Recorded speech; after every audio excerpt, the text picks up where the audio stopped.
Magic the Gathering is an increasingly expensive game to play, especially in paper, so when you and your play group have been playing the same decks over and over against each other, you may start to get a little bored. But it can be a little tricky to switch up the decks you're playing when several members of the group are on pretty tight budgets. Today I've got 3 suggestions for formats to consider which won't break the bank. Before we jump in though, there are 2 important caveats.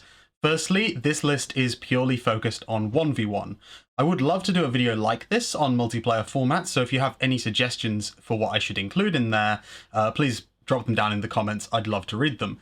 And secondly, on any video like this where I'm talking about playing paper Magic with official cards on a budget, inevitably the comments fill up with stuff like, why buy cards? Just print them out. And I want to be extremely clear here.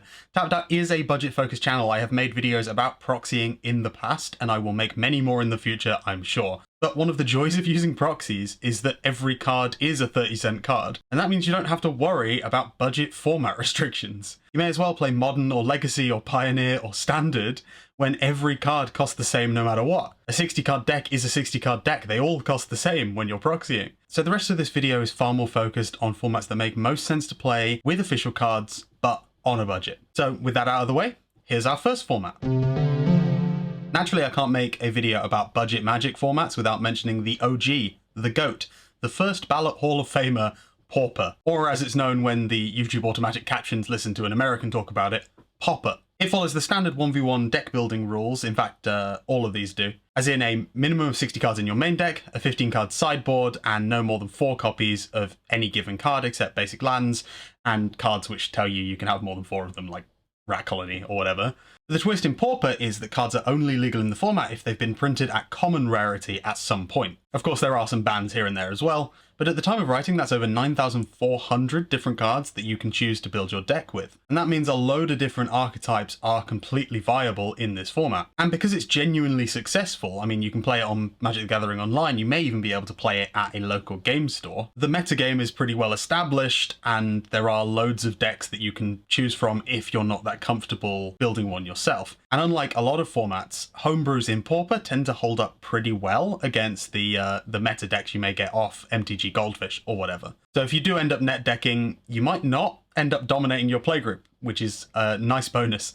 Just to give you an idea of how cheap the cards are in this format, I went on Scryfall, searched for Pauper legal cards, and set the filter for more than €5, which is about £4.5, $5.5, and there's only 287 of them.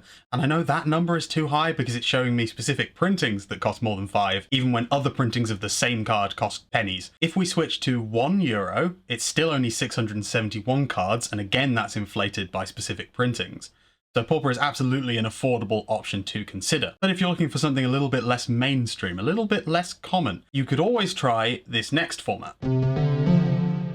Now, a few of you are going to be confused seeing that title on the screen, because Penny Dreadful is a Magic the Gathering Online exclusive format. So I'll explain how it works over there before I explain what it's doing on this list. Basically, in MTGO, you buy cards with a currency called tickets, the official rate for which is $1 per ticket. Any card is legal as long as it's worth 0.02 tickets, basically 1 or 2 cents, at least at the time that the format rotates, which is 4 times a year. And that means that the format is self-balancing, because if a card becomes super dominant, loads of people will buy it, it'll drive up the price, and then it'll get rotated out because it won't cost 1 or 2 cents anymore. Translating this to paper is a little bit tricky though. The way I see it, there's 1 or 2 ways to go about it. Either you use the Penny Dreadful official legality list, the one from Magic Online, which you can look up on Scryfall by using format:penny or F:_PD. As of right now, incidentally, there are over 15,400 cards legal in that format, which means that there are 6,000 more cards than in Pauper. Of course, doing it this way means you're far more at the whims of physical card prices, especially when they're drastically different to their Magic Online counterparts.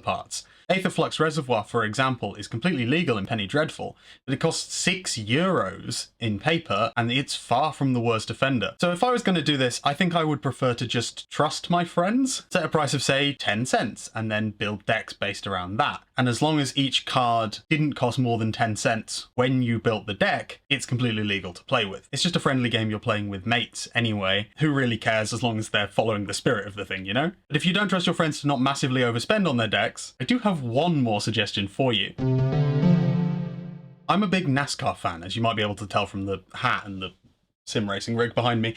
I promise this is relevant. It means I talk to a lot of racing fans from all over the world on the internet quite a lot. And recently one of them brought up a kind of racing which is really popular where they're from in Finland. It's called WOTC race, or folk race in English. It's a cheap car series, so broadly similar to demo derbies or banger racing in the States and the UK respectively, although there's a lot more intentional wrecking in both of those series. And it has one other key difference, and that's the one that's important today. Any of the competitors may offer to buy any other car for a fixed price of 2,000 euros, which must be accepted by the owner. If multiple people bid on it, then it gets randomly drawn out of a hat, but nonetheless, the owner must sell the car. Which means, yeah, you could spend 100 grand on making the best race car they've ever seen, but the second you turn up with it, you've just sold it for 2 grand. Now, I'm not the first person to translate this concept to Magic the Gathering. There's an article on the MTG fan wiki about a version called Folk Commander, which doesn't, to me, seem to be particularly active. A couple of the links were dead, a couple of them just didn't go anywhere. And partially, I think that's because they set the fixed price too low. They said $35 or 25 euros, which to build a 100 card deck is genuinely just quite difficult. I also think it's because they built it on Commander in the first place. It's a casual format that A, has mechanisms built in for policing its own power level with the social contract and stuff, and also people generally don't mind spending more money on their Commander decks because generally they last quite a while. Which brings me to my version of this, which I'm calling Folklore, which brings that idea to a 1v1 format. Obviously, the specifics are up to you and what your playgroup wants to do, but broadly speaking, here's how I would run something like this. I'd pick a format like Legacy and keep those legalities in place, which is pretty much just conspiracy cards, anti-cards, obviously uncards, and cards on the offensive list, and then you set a fixed price point. So I would probably go with something like 40 or 50 pounds,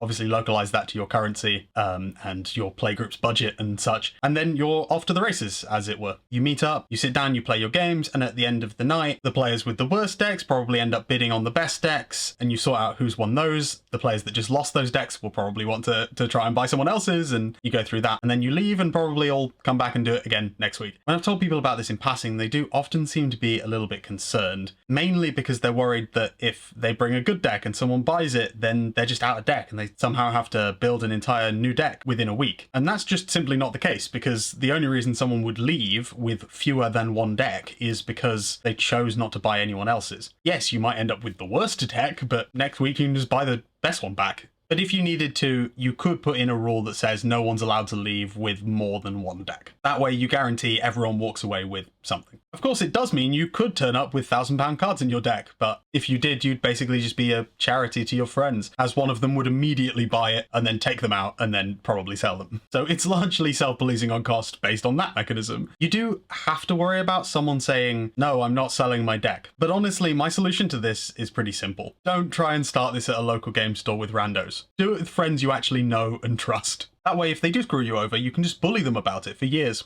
Maybe that's just my friendships.